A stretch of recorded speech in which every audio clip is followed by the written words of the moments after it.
El Ministerio Apostólico de Enseñanza y Predicación Rema Internacional presenta hoy la proclamación de las buenas nuevas de Dios para tu vida. El mensaje de ayer, el mensaje de hoy y el mensaje para la eternidad a los que tienen hambre y sed de la palabra de Dios. Un querigma de Dios para el que oiga, el que tiene oídos para oír.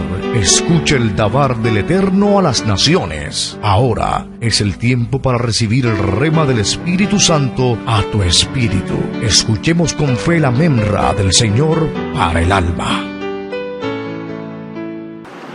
Libro del profeta Isaías. Comencemos con lo que dijo el profeta Isaías en el capítulo 61 y vamos a ubicarnos ahí en el verso 1. Voy a leer en favor de todos la versión Reina y Valera del 60. Y vamos a estar en el versículo número 1. Dice la palabra de Dios. Isaías, capítulo 61, verso 1. El Espíritu del Señor, Jehová, está sobre mí. Porque me ha ungido Jehová, me ha enviado para anunciar buenas nuevas a los pobres, para vendar a los quebrantados de corazón, para proclamar libertad a los cautivos, y a los prisioneros apertura de la cárcel. Leemos hasta ahí. Amén y amén. Bajo el tema terapéutica divina. Es lo mismo que sanidad interior, sanidad espiritual, sanidad divina. La sanidad divina es un tema importante que está bastante prolífero en la palabra de Dios. En muchos libros se habla acerca de la sanidad divina. La sanidad divina incluye la sanidad física, aunque es más importante la sanidad espiritual. Es importante que tengamos esa distinción. La sanidad espiritual es más importante que la sanidad divina, la sanidad física. La sanidad física está limitada al cuerpo físico. Y la sanidad espiritual implica todo lo que es nuestra mente, nuestro corazón y nuestra relación con Dios. Si nosotros tenemos una relación con Dios sana, vamos a tener entonces una relación con todos los que nos rodean, una vida social sana. Las personas pueden disfrutar del poder de Dios recibiendo sanidad física. Un cáncer, cualquier enfermedad puede ser sanada instantánea o progresivamente por el poder de Dios. Sin embargo, esa sanidad es temporal, es solamente física, y yo sé que es la que más persigue la gente. Pero ¿qué es más importante? La sanidad espiritual. Porque la sanidad espiritual es la que te va a permitir disfrutar de vida eterna en Jesucristo y disfrutar de las buenas relaciones con todos los que te rodean. Básicamente, si estás bien con Dios, estás bien con todos. Ahora, si puedes disfrutar de la sanidad física y la sanidad espiritual, maravilloso. Creo que es lo que Dios quiere. Sanidad física y sanidad espiritual. Lo que quiero resaltar es que es más importante la sanidad espiritual que la sanidad física. Pero el Señor está dispuesto a sanar. Está dispuesto a ayudarnos a levantarnos de cualquier enfermedad, sea espiritual, sea del alma o sea del cuerpo. ¿Por qué? Porque las enfermedades atacan 3 esferas del cuerpo o del ser humano. Esas esferas son el cuerpo, el espíritu y el alma. Ambas o las 3 están expuestas a enfermarse. ¿Cuál es la más común? La enfermedad espiritual. Es la más común. Entonces, Dios quiere que estemos sanos en todo sentido. ¿Cuál es la más importante? La sanidad espiritual. ¿Por qué es la más importante? Porque si tú tienes paz con Dios, si estás en paz con el Creador, con tu Dios, tú tienes libre entrada en el cielo. Jesucristo es la puerta y tú has pasado por allí. Disfrutas de sanidad interior. Por lo tanto, tu relación con tu familia es sana, incluyendo el hecho de que ellos tal vez tengan problemas de conducta, problemas con pecados, problemas y más. Tu relación en tu trabajo, con las personas que te rodean, tus compañeros, tu jefe, es una relación sana. ¿Por qué? Porque estás en paz con Dios. Por ende, disfrutas de sanidad espiritual. Hay conexión entre Dios y tú. Si eso sucede, es porque estás disfrutando de sanidad interior. Entonces, ese básicamente es el tema que necesitamos tratar a partir de hoy, de este día. Por lo tanto, ya hemos leído Isaías 61:1. Obsérvelo, mírelo, reléalo, disfrútelo y saboréelo, porque allí hay mucha palabra. Básicamente, ¿en qué condición vive el ser humano?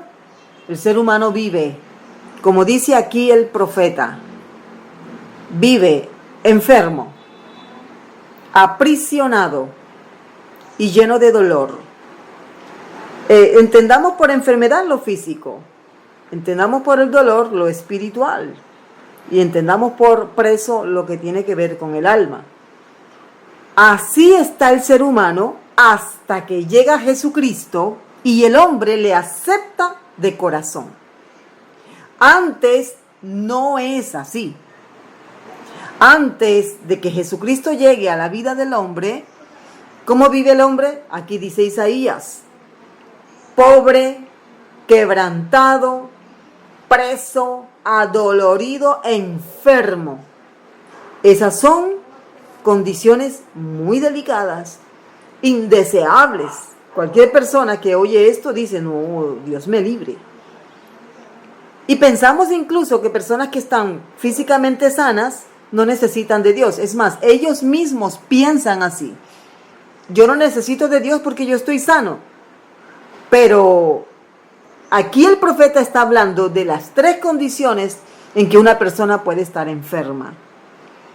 Puede estar enferma físicamente, puede estar enferma espiritualmente o puede estar enferma psíquicamente. O sea, su alma está enferma, su cuerpo, su hombre interior está enfermo. ¿Quién es el único que puede sanar? Jesucristo. Jesucristo, nuestro amado Jesús, leyó estas palabras comenzando su ministerio precisamente en Nazaret, donde dice: estas palabras se han cumplido hoy delante de vuestros ojos. Él hace esa mención porque él era la persona que tenía que decir estas palabras. Me ha enviado el Padre, me ha enviado para anunciar buenas nuevas a los pobres, vendar a los quebrantados de corazón, proclamar libertad a los cautivos y a los prisioneros apertura de la cárcel. Esta es la misión del Señor. Hay otra parte que hace parte del versículo 2. Y dice: para proclamar el año de la buena voluntad de Jehová y el día de la venganza. Todo esto hace parte de la misión de nuestro amado Jesús. Y esto es con todos. Lo entiendan o no lo entiendan. Pero no todos lo han aprovechado. Yo lo aproveché. Me agarré del Señor Jesucristo y he recibido sanidad. Y sé que muchos de los que están escuchando tal vez pueden testificar lo mismo. Y muchas personas que usted conoce de alguna forma han recibido sanidad o física o espiritual. El Señor está dispuesto para sanar, para restaurar hogares, relaciones dañadas. El Señor está dispuesto, para Él no hay imposibles. Solo necesita un corazón dispuesto, un corazón blandito, no duro. Un corazón que esté dispuesto, tierra fértil, tierra para abonarse con la palabra de Dios. Es importante la sanidad. Se puede recibir sanidad física sin recibir sanidad espiritual. Escúchelo. Personas incluso pueden recibir sanidad y no aceptan a Jesús como Señor. De pronto lo hacen de manera ritual o religiosa. Señor, te recibo en mi corazón como mi Señor, como mi Salvador, pero por favor sáname. Y el Señor los ha sanado.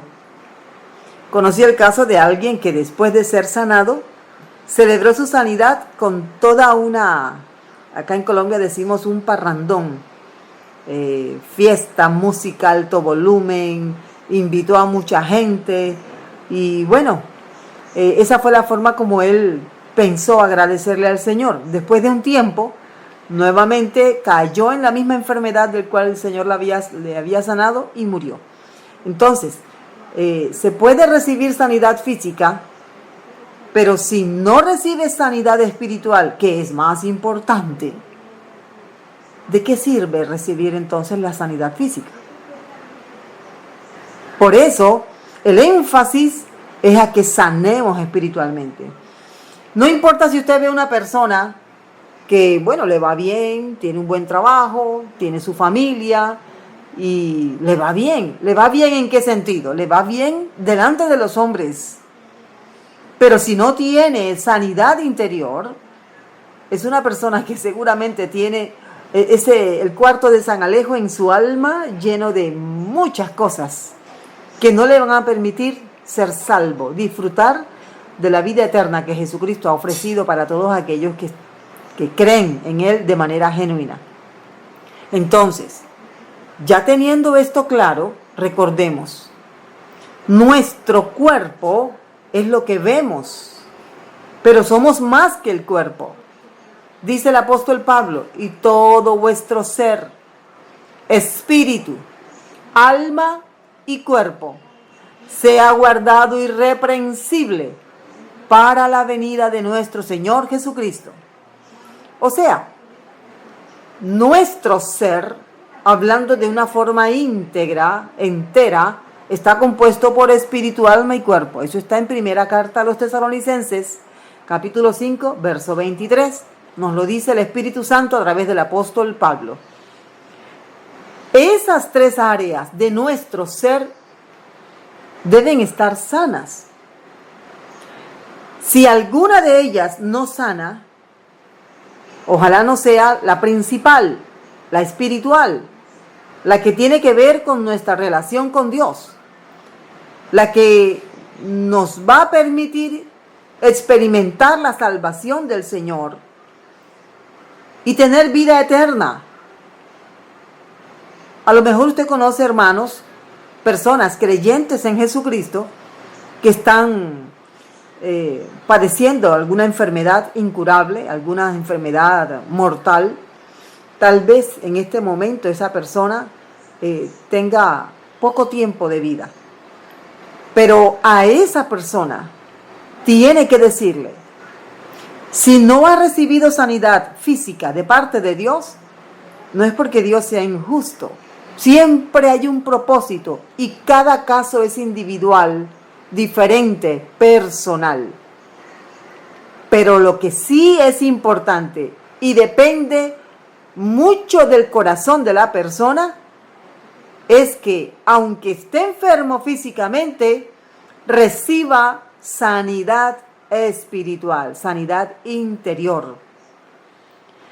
La sanidad física es temporal, la sanidad espiritual es para toda la eternidad. Entonces, no hay punto de comparación. Si hay una persona que en este momento está enferma y ha orado, y mucha gente ha rogado por la sanidad física de esta persona y no ha pasado nada, hay un propósito. Hay un propósito de Dios. Que esa enfermedad no sea motivo para perder la salvación. Que esa enfermedad física que no ha sanado no sea motivo para perder la salvación, que se adquiere mediante Jesucristo, Jesús de Nazaret. que mediante su sangre derramada en la cruz del Calvario nos hizo justos, nos dio salvación, nos pasó su inocencia para que nosotros pudiéramos tener vida eterna. Entonces, nuestro espíritu, nuestra alma, nuestro cuerpo pueden ser, son lo que conforman el ser completo. Pero de todo esto, de todas estas tres partes, lo importante es ser sanos espiritualmente.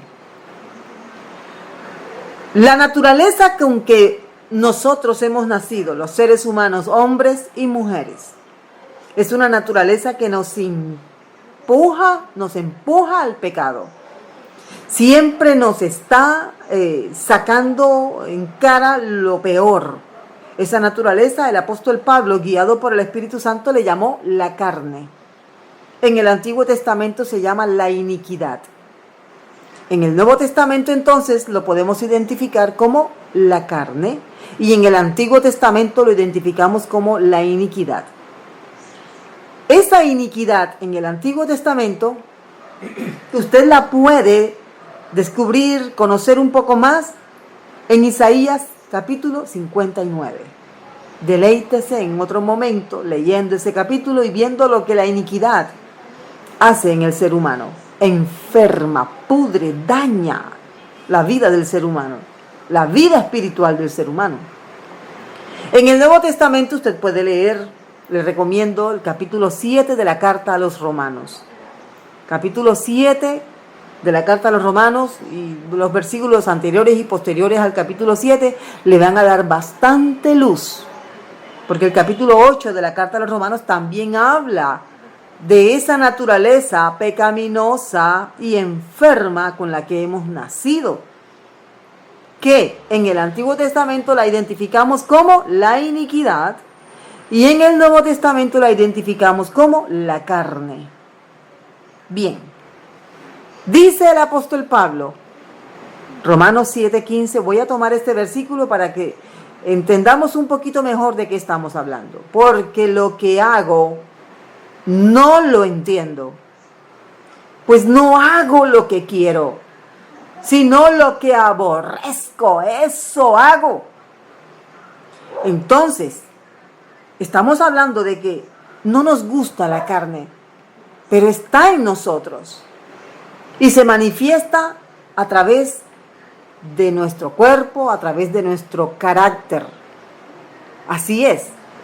Por lo tanto, cada vez que nosotros nos enfrentemos a situaciones en las que decimos, yo no quería hacer esto, yo no quiero ser así, tenemos que postrarnos delante del Señor. Señor, mira esta forma mía de ser, mira este carácter mío que no puedo controlar. Ya usted sabe a qué se está enfrentando. Dígale al Señor con toda libertad, ayúdame. Jamás diga, es que yo soy así, yo nací así, así me tienen que aceptar. El que me quiere, tiene que quererme así. No. Renuncie a esa forma de pensar y expóngase al poder sanador de Jesucristo. ¿Por qué? Nuevamente dice el apóstol Pablo, y todo el capítulo 7 que usted lo puede disfrutar más adelante, después de que escuche esta disertación. Lo que hago, no lo entiendo. No hago lo que quiero, sino lo que aborrezco, eso hago. El salmista, el profeta, lo expone como ando en tinieblas, no sé por dónde voy, andamos como a tientas. El profeta Isaías así lo expone, refiriéndose a la iniquidad. ¿Por qué? No queremos portarnos mal delante de Dios, no queremos hacer cosas que hieran a las personas que nos rodean, pero pasa, eso sucede. Entonces, ¿qué es lo que hiere al hombre? ¿Qué es lo que te ha herido a ti? ¿Qué es lo que nos enferma? ¿Qué es lo que nos hiere? El pecado. El pecado. En algún momento a la congregación le pregunté, ¿cuál es nuestro peor enemigo? Y todos dijeron, Satanás. Algunos decían de otra forma, el diablo. Y yo les dije, no, Señor. Y se miraban las caras los unos a los otros. Porque ellos piensan que el diablo es el culpable de todo. Sí, él tiene parte de culpa, pero él se aprovecha de nuestra naturaleza carnal, que es nuestro peor enemigo. Es nuestra naturaleza pecaminosa, que ya hemos aprendido que se llama iniquidad o se llama carne. Ese es tu peor enemigo. Y esa lucha que tú mantienes, si has creído en Jesús y quieres agradarle y quieres guardar su palabra, como Él dice, el que cree en mí, como dice la Escritura, me imagino que mantienes una lucha. No te rindas. No digas, yo soy así, así nací, así era mi papá. No. No te ates de esa forma. Diga, he cometido pecados, me he equivocado, pero estoy confiando en el Señor, que voy a crecer espiritualmente, que voy a mejorar, que voy a madurar y que voy a llegar hasta la estatura de la plenitud de Cristo. Si no en este mundo, en el momento en que seamos transformados, dice el apóstol Pablo, que tengamos un cuerpo transformado, un cuerpo renovado, transfigurados. En ese momento alcanzaremos esa estatura.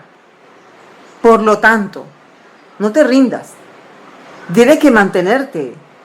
Hay cosas de nuestro carácter. No te voy a decir cuáles son las mías, pero tú sabes cuáles son las tuyas. Hay conductas, pensamientos, maneras de ser que aún a nosotros mismos nos desagrada. Esa forma de comportarnos en ciertos lugares que incluso no somos conscientes de que estamos haciendo mal las cosas, de que estamos siendo tropiezo para alguien, que estamos hiriendo los sentimientos de alguien. Eso, no dejes de luchar. Mañana tienes que ser mejor que hoy y pasado tienes que ser mejor que el día de mañana. No te des por vencido. Mantén la actitud de luchar en contra de esa naturaleza. ¿Cómo se puede vencer esa naturaleza pecaminosa con la que hemos nacido? Con el poder del Espíritu Santo. El poder del Espíritu Santo, sí, Señor. De otra manera no podemos vencer.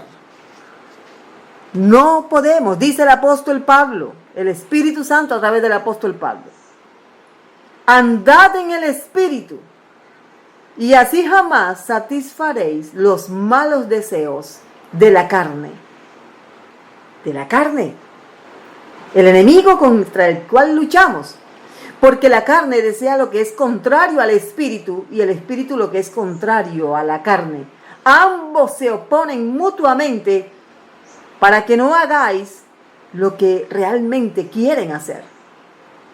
Pero si sois guiados por el Espíritu Santo, el Espíritu que el Señor Jesucristo nos ha dado después que recibimos a Jesús como Señor y Salvador. Él es el que nos puede ayudar a vencer las manifestaciones de la carne en nuestra vida.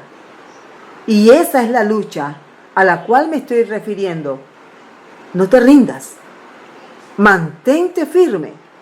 Poco a poco irás creciendo espiritualmente en la medida en que conoces a tu Dios por medio de la palabra y en la medida en que dejas que el Espíritu Santo vaya corrigiendo. Ese proceso se llama santificación. Es un proceso de limpieza de aquello que no nos gusta ni a nosotros ni a Dios. Y en ese proceso se va dando lo que Jesús llamó sanidad. Es un proceso de sanidad. No es instantáneo. La salvación es instantánea, pero la sanidad es progresiva. Recuerda, Isaías 61:1. Me ha enviado para anunciar buenas nuevas a los pobres, vendar a los quebrantados de corazón, vendar a los heridos, a los enfermos. ¿Quién los enfermó? esa naturaleza pecaminosa con la que nacimos, que la adquirimos de nuestros padres y nuestros padres de los primeros padres, Adán y Eva. Es importante que sepamos cómo opera esto, porque en la medida en que vayamos avanzando, verás que realmente el pecado enferma, el pecado daña, aleja de Dios. Miremos algunos detalles con respecto a lo que es el pecado. El pecado es infringir la ley de Dios. El pecado no es un error. El pecado no es una equivocación. Hoy en muchos espacios cristianos se le llama al pecado error, porque hay temor de ofender susceptibilidades. Entonces, al que está en fornicación le llamamos no te equivoques. Al que está mintiendo le decimos estás cometiendo un error. Pero no, es pecado. ¿Por qué es importante hacer esto? Porque cuando se da un diagnóstico médico acerca de una enfermedad que se conoce, que es la que está dañando el cuerpo de una persona, se puede dar un diagnóstico acertado, entonces hay un tratamiento correcto, un tratamiento que va a dar buenos resultados. Pero si le decimos al cáncer que es una gripita, si le decimos a otra enfermedad, cualquiera de estas enfermedades, a un tumor, le decimos que es una fiebrecita, entonces los medicamentos no van a dar el resultado que se está esperando.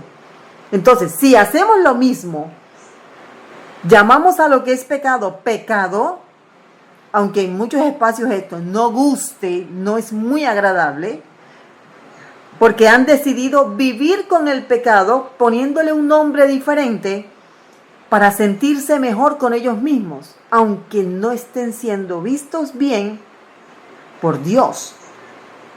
Por lo tanto, el pecado enferma, el pecado causa heridas. Las heridas que vive el ser humano tienen su origen en el pecado original, el pecado que hemos venido recibiendo generación tras generación. Hemos nacido en esa condición.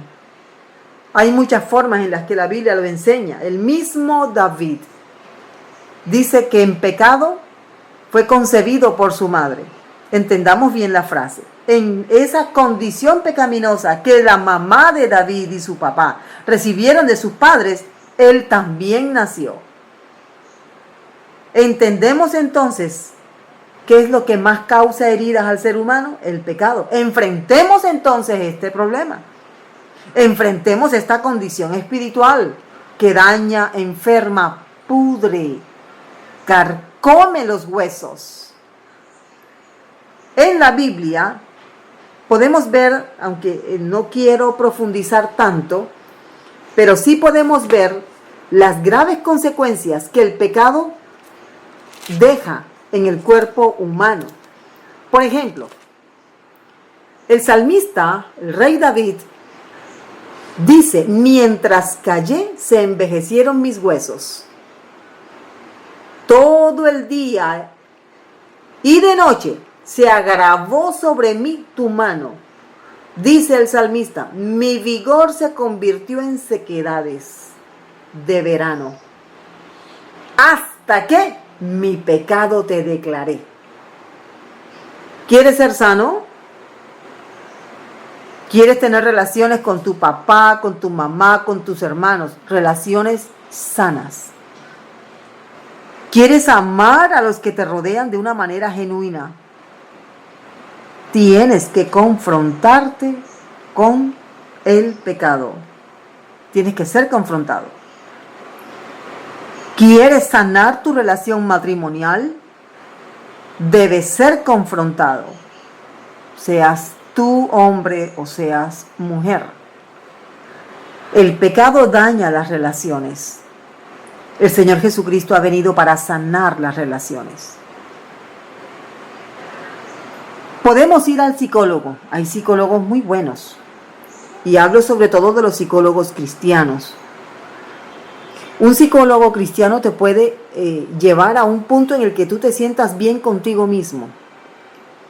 Pero solo Jesucristo te va a hacer sentir bien contigo y con los que te rodean. Es que el que está en paz con Dios está en paz hasta con los que se han declarado enemigos de Él. Así dice la Biblia. Entonces, cuando David dice, mientras callé, se envejecieron mis huesos. Dice, mi vigor se secó. Estas son frases poéticas que están ilustrando que físicamente David se enfermó. El cuerpo físico de David se enfermó. Estaba débil. Estaba enfermo. Está comprobado que cuando una persona padece de falta de perdón, ha decidido no perdonar porque la ofensa la considera muy grave. Es una persona que vive envidiando. Estas son manifestaciones de la carne y son pecado. La envidia, el egoísmo, el rencor, el odio, son manifestaciones de la carne. Enferman. Y está comprobado. El cáncer, sea de cualquier clase, es producido por un cuerpo que se ha llenado de celos, envidias, rencor, odios. Y lo más tremendo de todo esto es que si el rencor es hacia una persona de la cual depende tu bendición, no solamente tu cuerpo se va a enfermar y se va a dañar, se va a podrir, sino que todas las puertas que deberían ser de bendición estarán cerradas. Ejemplo, odias a tu mamá y tal vez tu mamá ya murió, pero la odias. Tienes puertas de bendición cerradas y tu cuerpo se está envejeciendo más rápido de lo que debería. A su vez, te vas enfermando tus riñones, tu hígado. ¿Por qué? Porque el pecado seca, el pecado enferma, el pecado envejece. Si yo permito que en mi corazón se aloje el odio, el rencor hacia mis progenitores, papá o mamá, no solamente estoy dándole poder a Satanás, que él no es completamente el culpable, sino que le estoy permitiendo que a través de mi naturaleza caída, a la que le estoy dando el poder para que despliegue odio, venganza, deseos de venganza, falta de perdón, estoy dándole la oportunidad a Satanás de aprisionarme, de ponerme grilletes, encarcelarme para que yo no pueda prosperar. Me preguntaba alguien hace algún tiempito, ¿por qué hay gente rica, gente que tiene muchos bienes, les va bien, pero tienen malas relaciones con su papá, con su mamá? Y yo veo que les va bien y se ven bien físicamente, están sanos. Ojo, cuidado. No te dejes engañar. Satanás necesita sus peones para poder mostrar que vivir con odio sí te conviene. Satanás necesita demostrar que hay gente viviendo en la riqueza, aunque estén llenos de rencor, aunque estén llenos de toda clase de prácticas que Dios aborrece. Es más, ¿cuántas artistas ahora mismo están siendo acusados de violación, incesto, abuso, pedofilia? Y son gente muy adinerada. Entonces decimos, si ellos están bien, ¿por qué yo no puedo? Sencillo. La Biblia enseña que ellos han hecho pacto con la muerte. Ellos no han hecho un pacto con Dios. Dios demanda vivir en limpieza, en sanidad, en pureza. Básicamente, santidad. ¿Qué hicieron estas personas? Yo quiero ser rico, pero no quiero tener que vivir en santidad. Satanás ofrece entonces una oportunidad. Mira, yo te puedo hacer rico. Por eso es que vemos que estas personas caen muy bajo. Caen en situaciones vergonzosas que cuando salen a la luz les destruyen y destruyen a mucha gente. Entonces tú tienes que escoger. ¿Quieres vivir rico aquí a costa de tu salvación? ¿O quieres agradar al Señor y ser rico en la eternidad? Bien, si yo he decidido no perdonar, si yo he decidido vivir con celos, amargura, odio, rencor y todas las manifestaciones que la carne, mi naturaleza caída, me impone, entonces las consecuencias van a ser devastadoras. Pero tú puedes ir a Jesucristo y decirle: Señor, aquí está mi vida entera, te la entrego, moldéame conforme a tu carácter. El Señor va a empezar a hacer la obra. Él va a poner su Espíritu Santo en ti. Y el Espíritu Santo va a entrar en tu casa, que es tu vida, y va a empezar a sacar todo aquello que tú, con el paso del tiempo, por ignorancia, por rebelión, por lo que sea, fuiste acumulando en tu corazón. Él va a limpiar, va a sacar toda esa basura dañina y vas a empezar a tener algo que no se compra con oro, no se compra con dinero. Vas a empezar a experimentar paz. Porque solamente Jesús puede dar la paz que el mundo no puede darte. Entonces, ya que sabemos, tenemos claro, ¿qué tenemos claro? El pecado enferma, el pecado daña. El pecado se manifiesta a través de nuestra naturaleza caída, nuestra naturaleza carnal. Entonces, tenemos que permitirle al Espíritu Santo que haga su obra de limpieza en nosotros. Se van a dar situaciones en nuestra vida en las que vas a ser confrontado y vas a tener que elegir agradar a Dios por encima de los demás, para que el Espíritu Santo pueda hacer esa obra que te va a sanar en todo sentido. Siguiendo entonces, vamos a estudiar 3 esferas en las que opera el pecado enfermándonos. Esas esferas son la esfera del cuerpo. Ya lo viste, ya te diste cuenta. El pecado enferma el cuerpo. Vamos a ver la esfera del cuerpo. Le llamamos la esfera somática. ¿Cuáles son los pecados que se manifiestan en la esfera somática? Voy a mencionarlos así en fila: adulterio, fornicación, pleitos, contiendas, borracheras, orgías, homicidios. Estos pecados los puedes ver. Son los pecados que afectan la esfera de tu cuerpo. El cuerpo tiene como un reglamento que estableció Dios. Y cuando ese reglamento que Dios estableció se altera, pecamos contra nuestro propio cuerpo, o pecamos con o por medio del cuerpo. Esa es la esfera somática. Allí quiere sanarnos el Señor. El Señor quiere sanar nuestro cuerpo, pero no es la única esfera. La otra esfera por medio de la cual se puede manifestar el pecado en nuestra vida es la esfera espiritual. La esfera espiritual también es la forma en la que se manifiestan otros pecados, como la idolatría, la mentira y otros pecados más. Tenemos otra esfera, es la esfera del alma, o para que entendamos un poquito mejor, la esfera de la psiquis, nuestra mente, nuestro corazón. Esos son otros pecados. Allí podemos encontrar el orgullo y otra clase de pecados que mencionaremos en su momento.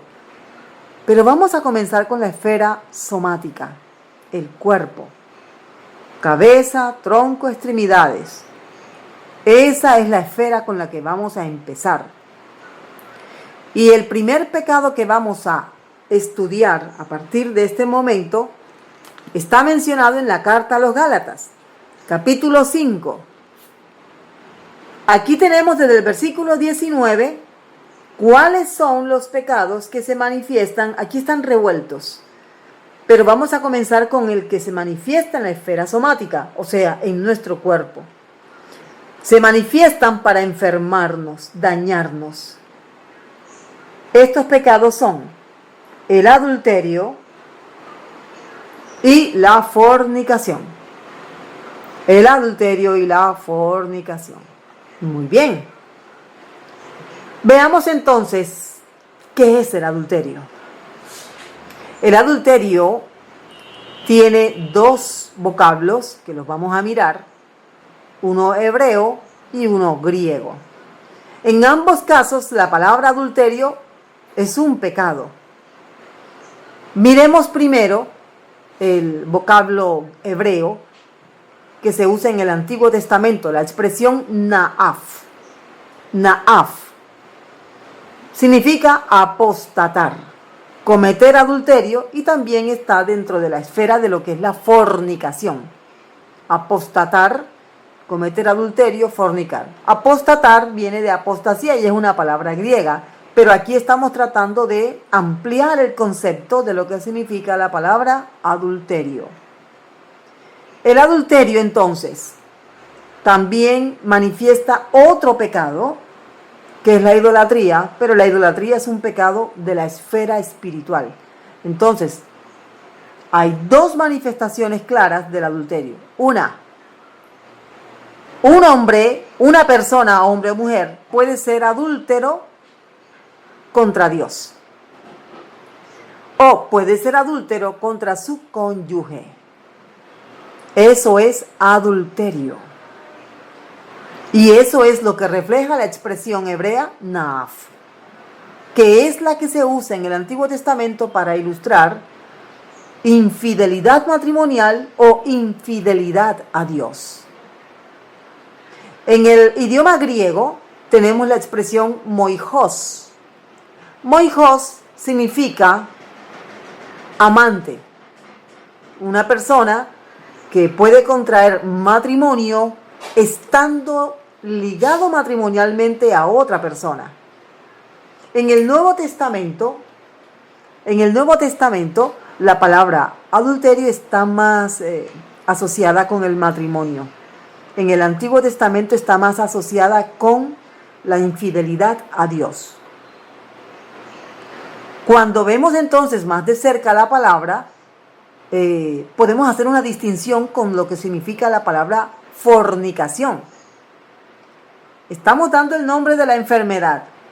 Después vamos a dar el tratamiento de sanidad para que aprendamos cómo sana el Señor. Entonces, ¿cómo se llama la enfermedad? Adulterio. ¿En qué sentido o qué significa la palabra que traduce adulterio? Bueno, moijos en griego, amante o apóstata.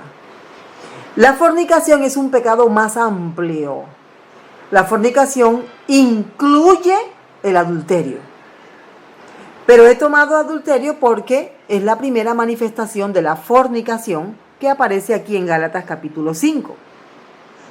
Entonces, no es bueno desde ningún punto de vista.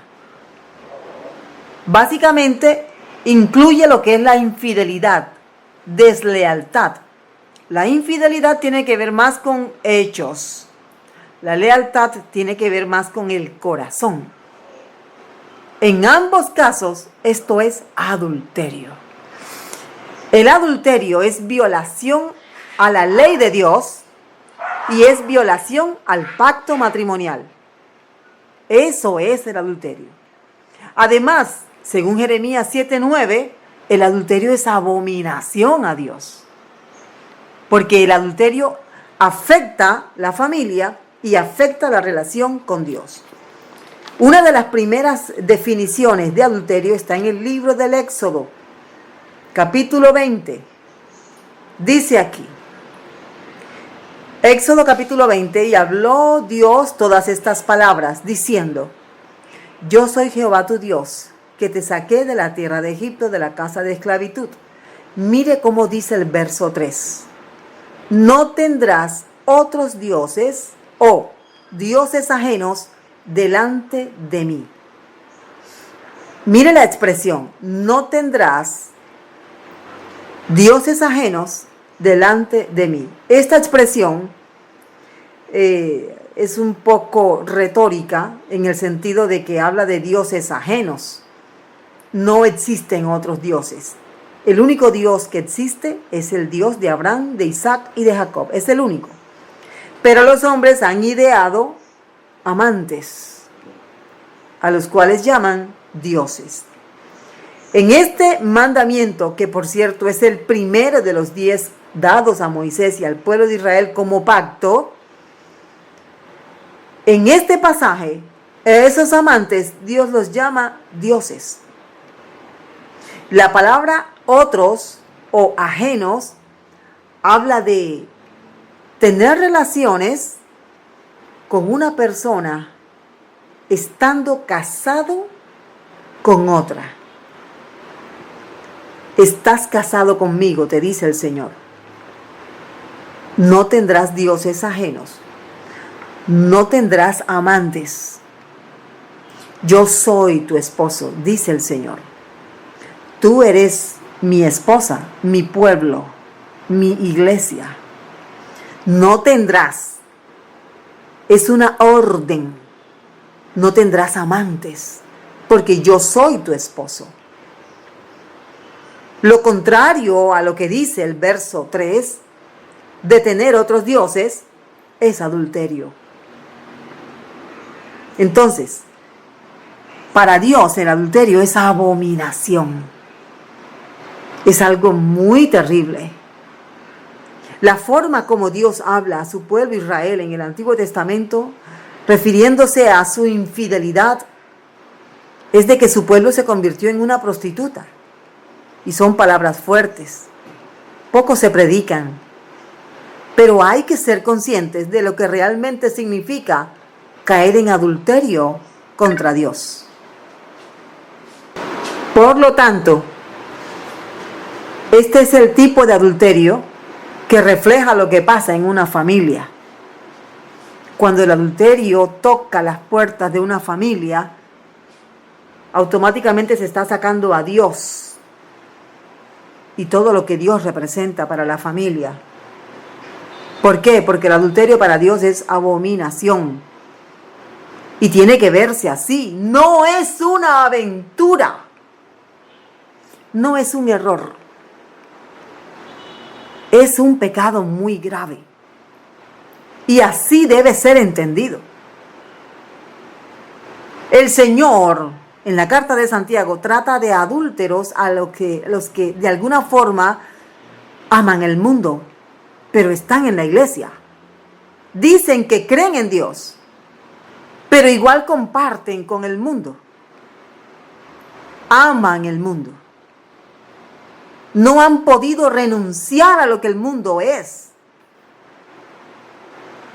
En muchas ocasiones tienen que tomar la decisión. ¿A dónde me voy? ¿Me voy a la iglesia o me voy al partido de fútbol? A ver, ¿qué decisión tan difícil debo tomar? Ellos no lo dicen en voz alta, pero lo están pensando. Lo están meditando en el corazón. Tengo una invitación a playa. Tengo que pensar, o me voy a la playa, o me voy al culto, a la iglesia. O le sirvo al Señor o le sirvo al mundo. ¿Cómo trata el Señor a estas personas? Dice, almas adúlteras. El fruto de nuestra naturaleza nos puede empujar al adulterio. ¿De dónde nace el adulterio? Mire, vea, no me diga que fue que la chica le cayó encima, no me diga que fue que no pudo evitarlo. Les voy a decir de dónde salió el adulterio. Dice Jesús en Mateo 15, 19, que de tu corazón salió el adulterio. Claro, que le quieras dar otro nombre, otro tinte, ya eso es algo humano. Pero la Biblia, la palabra de Dios, la que dice cómo fluye la relación Dios-hombre, hombre y sus semejantes, te está diciendo de dónde salió. Y también te da la salida. El adulterio entonces es un pecado asociado al asesinato. La Biblia enseña en el libro de los Proverbios como dando una especie de derecho al hombre al cual se le ha sido infiel de tomar venganza. Y bueno, esto no es nuevo, ustedes lo deben saber. Cuántas noticias de crímenes pasionales se han dado, se han escuchado por causa del adulterio. ¿Dónde nació el adulterio? En el corazón. Estas expresiones como es que no lo pude evitar, es que es un novio que yo conocí, que yo tenía y no pude evitarlo, es que me debilité, sí, claro, todo eso, pero ¿dónde nació? Dice el Señor, en tu corazón, porque del corazón salen todos los pensamientos, de tu corazón, de tu mente. Quisiste probar carne nueva. Ahora el Señor está dando la oportunidad de sanar. Te hirió. La persona que está contigo también fue herida. Y tu familia fue herida. Este es el diagnóstico. Consecuencias: separaciones, desunión, discusiones. Incluso puede o pudo haber asesinato. Pero Dios está aquí dando una respuesta. Puedes volver al Señor. Puedes volver al Señor. Y estoy hablando de aquellas personas que estando casadas tuvieron lo que llaman en el mundo una aventura o la están teniendo. Es tiempo de sanar. Es tiempo de hacer lo que Dios quiere. Niégate a ti mismo o a ti misma si eres mujer. Niégate. Agarra la cruz y sigue a Jesucristo, que es quien te va a dar vida eterna. Y no permitas que una práctica como el adulterio te condene por toda la eternidad a un lugar de tormento. En Jesús hay sanidad para tu familia. Hay sanidad para ti misma, para ti mismo. Este es el motivo por el que tantos divorcios se dan. No lleguemos hasta allá, sanemos. Dejemos que el Señor con su bálsamo de amor sane las heridas que ha provocado el pecado. Solamente estamos hablando de esta condición, de esta conducta, pero hay mucho más. El adulterio induce a mentir, a engañar, a robar y a matar. Hay que hacer entonces una renuncia firme y fuerte ahora para que tu familia pueda ser restaurada, pueda ser sanada, para que tu familia pueda disfrutar del amor de Dios. El Ministerio Apostólico Rema Internacional pone a disposición esta predicación. Ofrecemos ministración a simposios, seminarios, campañas evangelísticas, educación globalizada sana y de carácter interdenominacional. Escríbanos a ministerio-rema-internacional@gmail.com o llámenos al celular 316-270-7181.